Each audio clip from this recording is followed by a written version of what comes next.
Here we are, the end of the week, one that is marked by Idaho lawmakers essentially wrapping up their business for the year. And as the dust settles on the final week, we're getting the final lay of the land. And I have personally reviewed the 208 inbox, a lot of great questions from you about where things landed. Most common comments this week, though, it centers on the Idaho transportation budget.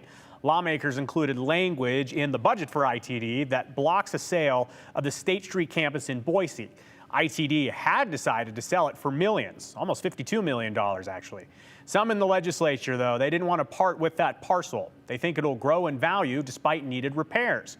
Others didn't want to go back on a deal that was basically done. But like many of you, Bob wrote into us about what happens next, saying hashtag the 208. Does the governor still have the line item veto power in appropriation bills?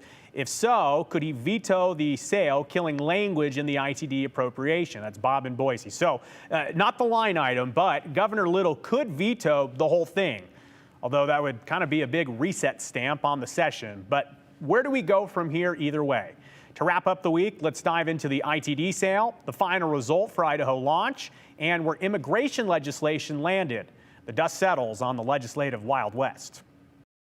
Oh, it's a ghost town down at the State House to end the week. Idaho lawmakers, they headed back home to reflect on what they did or did not do. Depends who you ask. But the final week, so to speak, it marked a block of the ITD campus sale in Boise.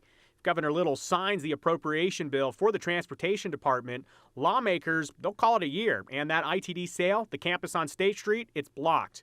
But if the governor vetoes the concept, maybe the best way to describe it, chaos? I guess we'll see. But the prospective buyers of the campus seem to be preparing for the governor's signature, blocking the sale.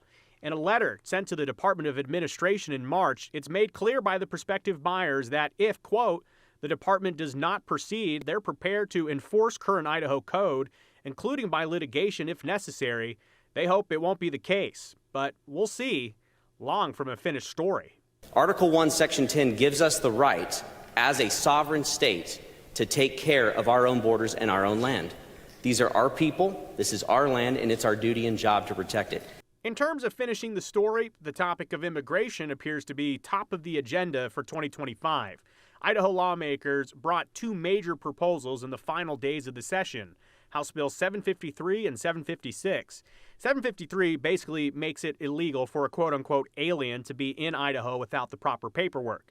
756, meanwhile, puts in Idaho code a ban on knowingly hiring an illegal immigrant. It also says that they are going to add the crime human smuggling for a person who knowingly and willfully transport into the state a person who has entered the United States in violation of law. Both bills generated a lot of conversation and great debate, but both of them actually got stuck in the State House. So we will see them next year, most likely. It's going to change the trajectory of their future and their children's future and every generation after that. Just like when I went to school, I was a first-generation graduate. Finally, after much anticipation, debates, backroom trades, whatever you want to call them, funding for Governor Little's Idaho Launch program finally cleared the Idaho House and Senate. There were concerns that maybe lawmakers wouldn't fund it based on principle, but in the end, the program to get graduating seniors grant money to help pay for college is a go. And the goal and requirement of this program, get Idaho students into in-demand careers. Governor Little has now officially signed the bill, so yeah, they're ready for launch. Speaking of the governor, phones are ringing at the State House, specifically in the governor's office. House Bill 710 is still waiting for a final decision from Governor Little, and House Bill 710, also known as the library bill. In short, it requires public school and community libraries to take reasonable steps to restrict children's access to obscene or harmful materials.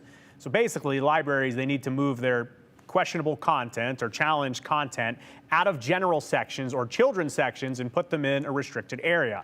And the penalty phase is where we saw trouble with the legislation last year. You may recall Governor Little, he vetoed the library bill in 2023, which is really controversial. critics thought that the 2023 version went way too far because it included thousands of dollars in potential penalties. So the 2024 version says that any minor parent or legal guardian who wins the legal action, if they were to challenge and they say that, oh, well, a book or harmful material wasn't taken care of appropriately in this law, they would win $250 rather than thousands like we saw last year. Bill sponsor thinks that it will pass this year, though. Says that he worked a little bit with Governor Little on it. Yeah, I think that he's going to support this one. I feel very strong about that. Okay, short and to the point, so I guess we will see. I mentioned a moment ago the phones. That's right. There are two very active campaigns on diametrically different sides that are calling the governor's office. One calling to say, hey, please sign this bill. The other one saying, whatever you do not do this. So I actually checked in with the governor's office, and the latest numbers for you via email. 71 people reached out supporting the library bill, 3,508 against. In terms of phone calls, almost 1,500 people called in against it, 518 supporting. So in terms of emails and phone calls, you could actually say thousands of more people, based on those statistics, seem to have a different idea than, well, what the lawmakers did.